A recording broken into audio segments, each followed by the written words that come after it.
Simon Khan here for Seconds Out with one of the prominent voices in boxing, Andy Clarke, fresh off his sojourn in Saudi Arabia. Not quite got the tan that I thought you might ever come back with. Andy, how you doing, sir? Yeah, good, thanks. No, I stayed indoors most of the time. It was too hot during the day, and everything work-wise was in the evening. So that suited me. That suited me fine. I like the heat. I enjoy it, but I'm a pale-skinned man. You know, it's no friend of mine. I have to make sure I have to be careful.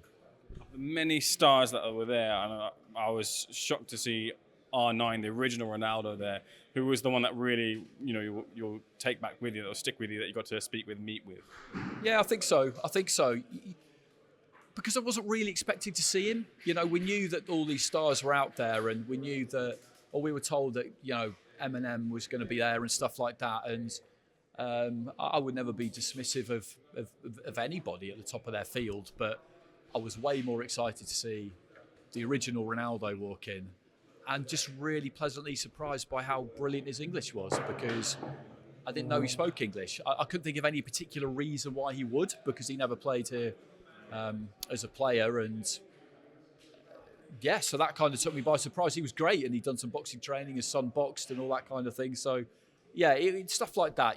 I used to work in football for a long time, and things like that. I really, really enjoyed that.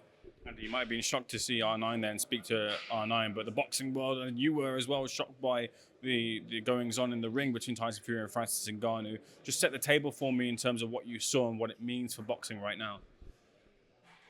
I can understand why people are upset, because people like to pitch boxing and MMA against each other. I get that. I've always felt like the two sports are very different, and we exist independently of one another perfectly well. I'm not particularly into MMA myself, but I respect it, absolutely. And all the practitioners, all the fighters, and everybody who covers it. I don't feel like it really means that much, to be honest with you. I give Ngannou massive credit. He was much better than we thought he would be. You look at the way he was set up, his balance, his foot position, his hand position, his composure. The composure wasn't a surprise because he's a champion, but I thought he did really, really well. But on the flip side to that, and he would admit this himself, Fury was miles away from where he normally is. Absolutely miles away. And that's nothing to do with Francis Ngannou, nothing to do with him at all. So I prefer to give all the credit to Ngannou, but at the same time, Fury was hugely under par.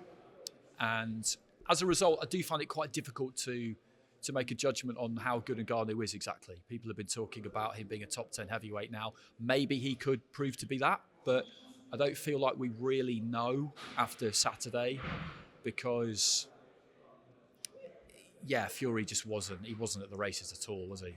Interesting that you say that it doesn't actually mean all that much. That's a different perspective to what everyone else is saying right now in the buzz and the aftermath of that fight as the dust starts to settle. There is the argument that's been made that Fury is the defender in this role. He's the defender of boxing the sport against a crossover opponent and against an MMA opponent, and he should perform. He should be handling someone of that ilk, the likes of the way that Floyd Mayweather did to Conor McGregor. But do you not see it that way? Do you not see Fury as the defender of boxing in this circumstance? Oh no, he absolutely should have taken care of business in a much better fashion than he did, but that just wasn't what happened on the night, and that's sport, isn't it? Like you can never make any guarantees. But in terms of Fury and his everybody loves the word legacy. In terms of that and his reputation, that will be defined by what happens against Alexander Usyk, and what maybe happens in a rematch against Usyk, and what other big boxing bouts he has for the remainder of his career. This will only really have a shelf life in terms of how people remember Fury if he then gets beaten by Usyk and he doesn't scale those heights again. And people will look at this and just think, okay, well, it was at that point really that things started to go wrong. If he beats Alexander Usyk, then no one's going to remember this fight against Francis Ngannou. They might remember it because it was a big, big event. And like I say, I'm not trying to take the shine off what Ngannou did, but it's not that relevant, to be honest, to Fury's career, or at least it won't be if he does well in his next fight.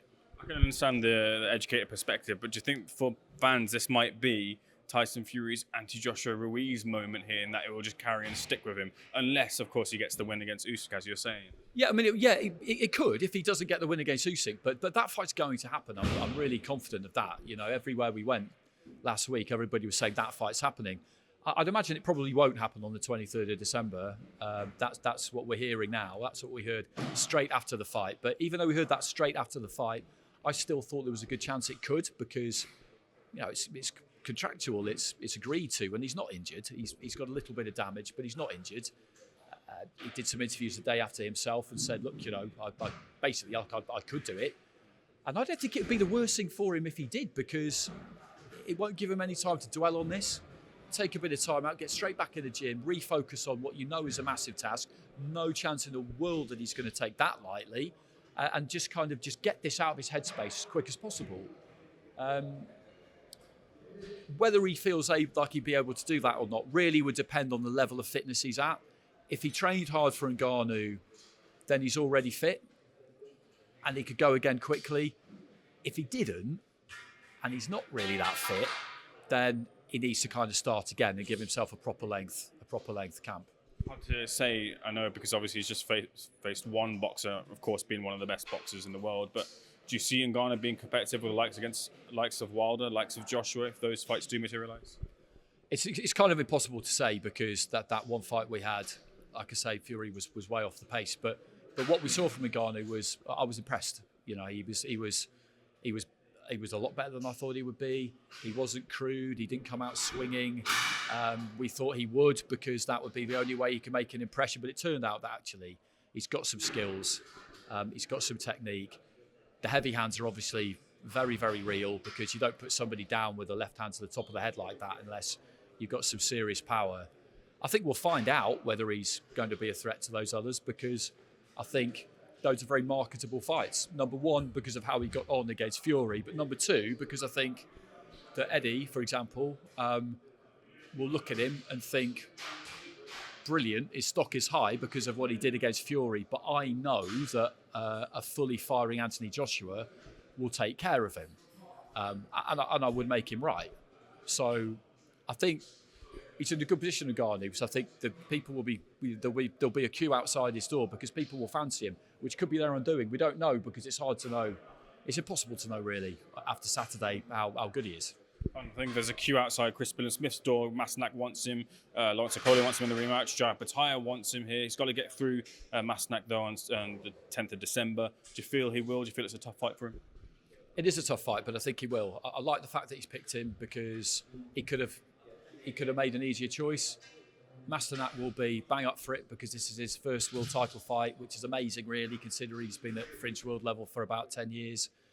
He'll know that he won't get another chance. Nobody's ever called him for a voluntary before, so you know why people are suddenly going to start doing it now just because Chris Smith has. So he's a threat. He's a threat, and I think it's better to pick someone who's a threat, because as we saw last weekend, if you don't think someone's a threat, then you can underperform. But I don't think there's any danger of William Smith taking anything lightly here. Number one, because of the kind of person he is, but also he's doubling down on it. He's making absolutely sure that he can't by picking Masternak, because you know you can swear to yourself that you're not going to make that mistake that so many people have made before you. But there's a reason why so many people have made it before you. So if you can do everything you can to make sure you don't become that person, then I think it's a good move. Andy, real pleasure speaking to you. Thanks for speaking to SecondsOut, sir. All the